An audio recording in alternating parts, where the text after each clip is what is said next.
What does it take to write one great scene? I'm probably going to pull the rug out from you a little bit. You see me on this channel talking about all these different things you're supposed to do to create great writing. I'm going to have to give you the truth. But can I even do it myself? Am I some kind of bullshit charlatan that can't actually write? In this video, we're going to find out together, because I'm going to take you all the way from the idea generation through the drafting and the editing, all the way to the publishing, to show you what the whole process looks like, and I'm going to record the entire thing. Yeah, this makes me really nervous. You'll see me write my drafts. You're going to listen in to the editing call I have with Shawn Coyne, the creator of StoryGrid and my editor, and hear his brutal, honest feedback on my writing. So through this process, you're going to see me struggle. You're going to see me get frustrated, because writing is hard, and I want you to follow along as we do that. Writing is a skill just like anything else, so even as you get better at it, there's still areas where you aren't that good, or you need to shore up, or become exposed as something that you want to work on. And so that's what I'm going to do. So in this video, I'm going to work on a lover's meet scene. Now, the reason I'm doing that is because I've never actually written a love story before. So the books I have written haven't had a love story as its main plot or a secondary plot. And my next book that I'm planning to write is a love story, so I want to work on this because I've never done it before. And one of the things we found at StoryGrid is if you want to work on a particular genre, the best thing to do is to pick one of the obligatory moments in that genre. So obligatory moments are these moments that have to be there to satisfy the audience in a particular genre. So in a love story, we've got to have the lovers meet scene. We got to see the point where the two lovers meet for the first time at the beginning of the story. Okay, so that's the scene I'm going to work on. I want to work on the lovers meet scene, which then brings me to step 2 of the process, which is reviewing masterworks. So if StoryGrid is anything, if you could boil it all the way down to one thing, it's studying masterworks, seeing how they work, and then applying those things that you learn to your own writing. So the first thing I do is pull up the lovers meet scenes from Pride and Prejudice and Jane Eyre. Those are obvious ones. They are classic love stories. But then I just start pulling them from other books that I've loved or other masterworks like Ready Player One, The Hunger Games, Farewell to Arms, Accidental Tourist, Ragtime, and some others. And now that I have all of that firmly planted in my head and it's fresh in my mind, I can't put it off any longer. It's time to actually sit down and start planning and writing my own lovers meet scene. Okay, so I'm going to start thinking through my scene, coming up with character names, coming up with setups, coming up with objects of desire, and we're going to see where this lands. My goal is to keep it around 1,000 words, definitely not more than 1,500 words. That'll make it easy to iterate on, easy for Shawn to give me some feedback on, and for me to make changes to. So that's what we're going to do. Let's see what I come up with as I start to write this scene. Yesterday I got interrupted, had to do some phone calls, which means I didn't get to finish my writing. So I'm up a little after 5 this morning. So I'm going to start a fire and see if I can get my writing done this morning.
All right, I'm back at my office. I've got the scene right here on my screen, and I need to do one final edit before I send it over to Shawn, and I've been doing a fantastic job putting this off. Yeah, this makes me really nervous. I did it for years on the podcast, sending him my writing, and he would rip it apart, and that was fine. But since then, I've started the YouTube channel and put out all these videos acting like I'm the expert. I've got this book that he's doing the final edits on now that we're releasing this year that I'm claiming is good. And now I've written this scene, and I don't know. I'm going to send it over to him, and all of you are looking at the scene. And this could be a huge disaster. But I'm too far in now. All right, Shawn, so I sent you over the draft of my Lovers Meet scene. Have you gotten a chance to take a look at it? Yes. And there's a whole bunch of stuff that I can say. I think it would be a good idea to figure out what the goal state of this exercise would be. Is the exercise to demonstrate a working scene, or a scene that is better than working, or what do you think? What would you say the purpose of writing this particular scene was for you, and what is the goal? So my goal state would be, if you read, like if I turned in a book, 60 scenes, and one of the ways we look at can a book work or not is how many scenes of those 60 are working. That's how we tell if the manuscript even has a chance. So is this one that you would be like, okay, this goes in the not working pile or the working pile? And then if it's in the not working pile, is there a chance to make it working, and what kind of changes would I need to do? If it's in the working pile, then I'm sure it's not perfect. So I'm thinking signal noise, right? So if the signal is coming through, which means it's working, how do we clean up the noise? If the signal's not coming through, what do I need to do to fix that?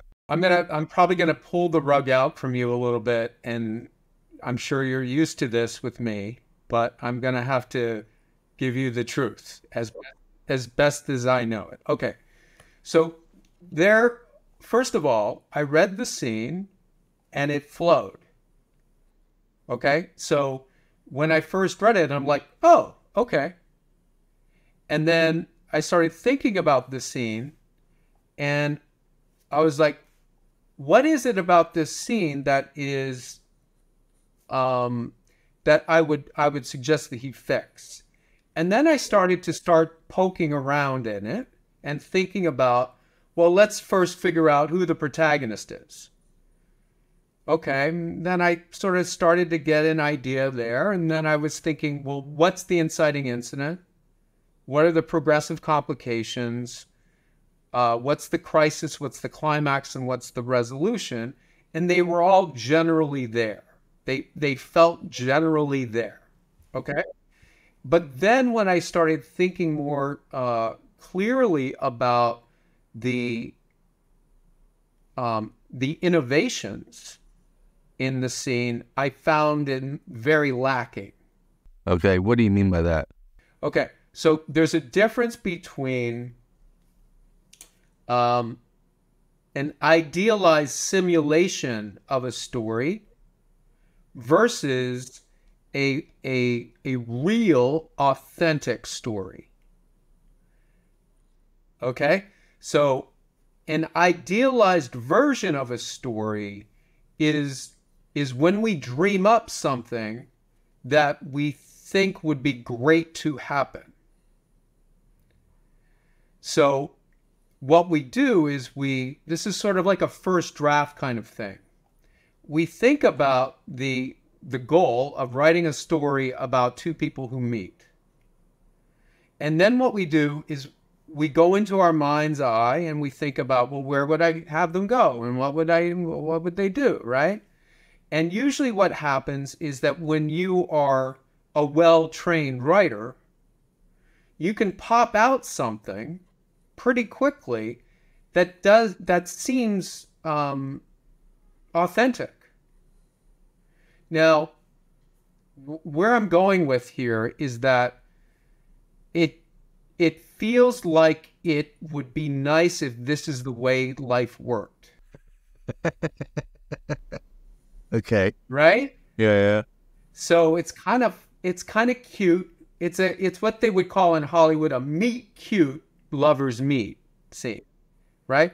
So this is what the standard is for a meet cute lovers meet scene, which in my estimation is not worthy of your work.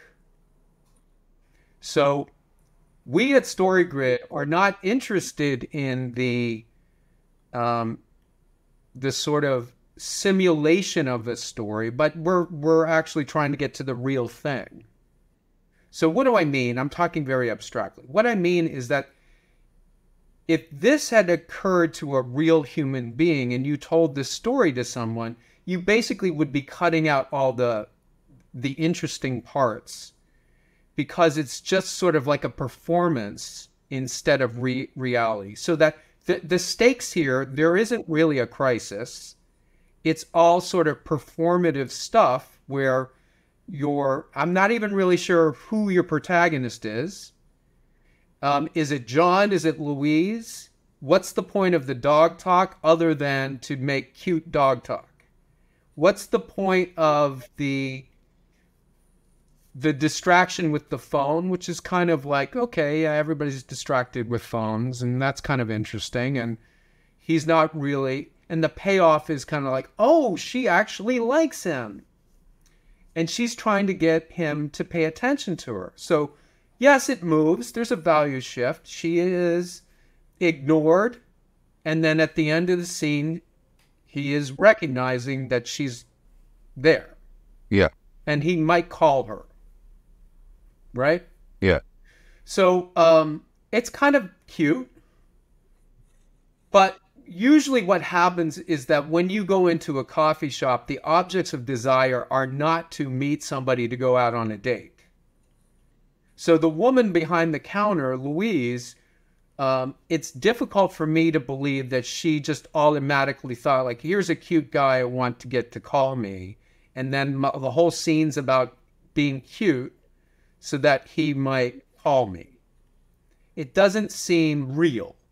Because usually when you meet somebody, so lovers meet is kind of a tricky phrase. Yes, it's a love story, and you can use the lovers meet scene as a trope for meetings in general between two people who do not know each other, right?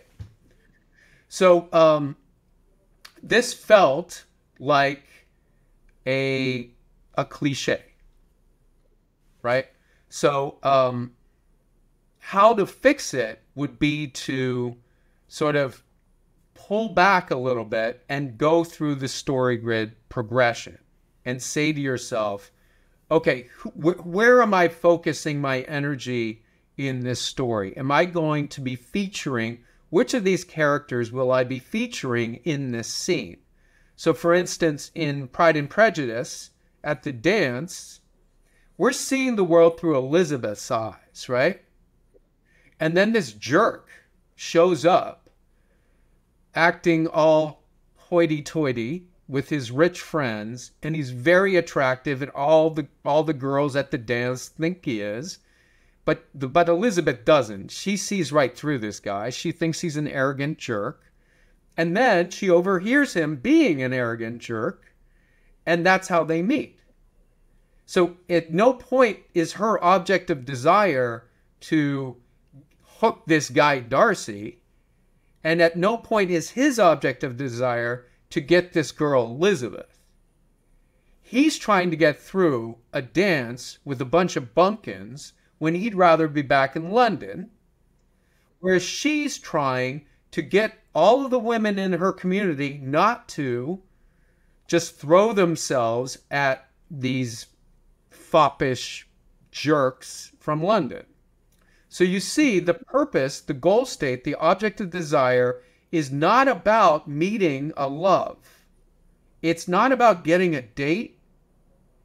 It's about the tension between two people who have different objects of desire, and they clash. So there's no real conflict in your scene.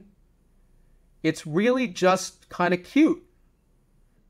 And so when I say it's a simulation of reality and it's idealized, this is what people want to happen. But what actually happens is, I don't know, when I met my wife, I wasn't looking for a wife. She wasn't looking for a husband. We just happened to be, we hit on different pathways. So our pathways crossed. At no point when I first saw my wife of now 30 years, did I say, I'm going to marry this woman. I'm going to ask her out on a date. Isn't she cute? No. I was like, what's with her? Right? She's weird. I mean, and she probably felt the same way about, like, what's with that guy over there? Why is he staring at me? When does he leave me alone? Dad, can you tell that guy to stop staring at me? Right? And then I'd be like, I'm not staring at you. Who do you think you are with your, right? So there's conflict, and in your scene, there's no conflict. Yeah. You know, as you were talking, I was thinking through the lovers meet scene in Accidental Tourist. And I was like, well, you know, the whole thing is that Muriel does want to get Macon's attention, and that's what she's trying to do. But she also never gets his attention because he's so focused on his own thing. And so you, the reader, can tell what's going on, but Macon is completely lost to what's going on. Right. So the example that you just brought up is a good one. Now, The Accidental Tourist is not a love story in the traditional sense. It's a story about a person coming into a recognition of themselves. So it's a worldview kind of transformation story where someone who's basically quit and given up on the world is transformed. So the way Ann Tyler describes this is through the lens. We see the world through the eyes of Macon, and it's kind of fun because we get to look over his shoulder, and he doesn't see what we can see. So it's this kind of really cool trick, a narrative device trick, that enables the audience to have more information than the player in the drama.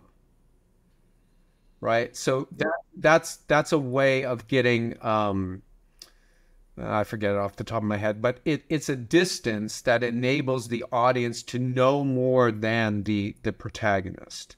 And that's a very important tool for that kind of story, because when the protagonist does come to a realization, it's very thrilling and cathartic for the audience. Now, if you're doing a straight up story like Pride and Prejudice, where you're having two people who you want to end up together at the end, they both need to have that same revelatory worldview transformation. And so usually what happens is people who are in need of change, they don't like to be around people who are in need of change. Right? They like stability because they're a little bit chaotic. And so there's potential in your story. The John characters, he's distracted because he's obviously has to do some kind of performance for his client. And part of that performance is getting the coffee right, getting the coffee order right. And he's under a deadline, right? So there's a nice little bit there. He's not really interested in anything. And also I like the way you brought him into an unfamiliar coffee shop. So he's in alien territory, right? So he's gone into the camp of a different world, and you had some nice details about he can't read the blackboard. I just want a coffee. What do you mean you don't have soy milk? What kind of place is this, you know? So there is conflict, but at no point does it get strong enough. The crisis is, What's the crisis? Yeah, my crisis was would he stop long enough to notice her or not? She doesn't actually push him hard enough to a turning point. Right. Yeah. And so the trick, what we often get confused by is the language of the trope. So when you say lovers meet, you go, oh, love must be the thing that happens here. That's the object of desire. And the trick is to go, oh, no. You're putting the cart way before the horse. Right. This is a moment when two people who have two very different objects of desire clash. And how do they handle it? And it doesn't mean that ends happily. Right. Yeah, I'm already rewriting it in my head. Yeah. Okay, let me just go back to, I know we're limited in time here, but let me go back to the concept between the upper bound of an idealized simulation of life versus the lower bound, which is the real authentic version of life, right? So I like to think of things of upper bounds and lower bounds so that I can pen in the problem, right? So I've got a problem here. I got to write this scene. The upper bound is the super easy, idealized version. Like, wouldn't it be great if this is the way the world worked? And wouldn't this be great, right? And then the lower bound is the way life really works, where it takes 15,000 hours to get a cup of coffee, and you can't write somebody standing in line in a coffee shop that's overpacked. Like, that's boring, right? Right, yeah. So that would be a 50,000 word thing. So you're somewhere between the simple one that's ideal and the super boring one, which is real. So you want to go somewhere in the middle there that's authentic to specificity and also kind of, highly, you can see the resolution. So it's sparkly, it's exciting, it has stakes. There's a lot of juice there, but it's believable, right? So you kind of, usually the way I think about I just think about the way I write, and the way I write is I go, oh, this is going to be easy, right? Let me just go in my mind and I'll dream something up and then I'll take the dictation from my mind and then I'll translate it into, 800 words. And now I've been doing it long enough where I go, okay, great. I've got really something that's not very clean, clear, or interesting, but it is a starting point. Yeah. And two, like, I'm realizing this, I think this is, I'm noticing a pattern now, right? So when I was writing The Shithead, there were several scenes where I didn't push it. I kept it idealized. This is what I would have liked to happen instead of pushing it into the reality of how these things work. So in the reality of somebody like John walking into a coffee shop, he's not going to see Luis as a pretty item. She is an obstacle, and he doesn't treat her like that enough, and I don't have her turn into enough of an obstacle to make him choose whether or not he's going to treat her like an obstacle. Would you agree? Is that what you're pointing to? Because you've come back to the crisis a couple times. Yeah, I mean, one of the techniques that I use is, after I read this scene, I'm like, oh, great, let me just do the 5 commandments on it. And then I found it to be a chore. A chore to find them? What do you mean by a chore? Find them, yeah. Like, oh boy, now I have to edit this thing. Let me find the 5 commandments, right? Yeah. I know that feeling when I look at scenes. Yeah, and you look at it and you go, that's kind of a crisis. Is that it or not? Whereas, oh, yeah, will I shoot the person or not is a real crisis. This is kind of it's not interesting. And so if you find yourself looking at something that you've written and you're starting to be like, what's the inciting incident? Yeah, it's when he comes through the door and the bell rings. I mean, in my mind, the inciting incident is when the client texted him to stop and get coffee, because that's what knocked his world off balance and why he's in this coffee shop instead of the one he knows. And if you're writing a standalone scene and your inciting incident isn't on the page, and also what's the turning point? Can I help you? Oh, I'm sorry. Can I help you? That's the turning point. Is that exciting? Is that surprising? No, it's not surprising, because you know why? We've all seen this scene on television, in comic books, in radio. It's this scene that you wrote. It is something that you've seen a million times before, and you basically just rejiggered it and changed some names and changed the drapes in the coffee store. The coffee, one of the things I always recommend for these kinds of things is try to stay away from things that have been done before. So when we go, well, how did you two meet and get married? And people usually go, we met in a bar. Or they go, we met online. Okay, what next can I ask them? But if somebody said, actually, we met during a hurricane, and when the hurricane came, my car flipped over, and I was about, and you're like, what? You met your husband in a hurricane? Tell me more. But if somebody goes, we met in a coffee shop, you go, oh, that's really cool. So correct me on this if I'm trying to do the wrong thing. I did pick the coffee shop specifically because it's cliche, to see if I could write my own version that's actually interesting in a setting but all I did was pick a cliche setting and write a cliche story.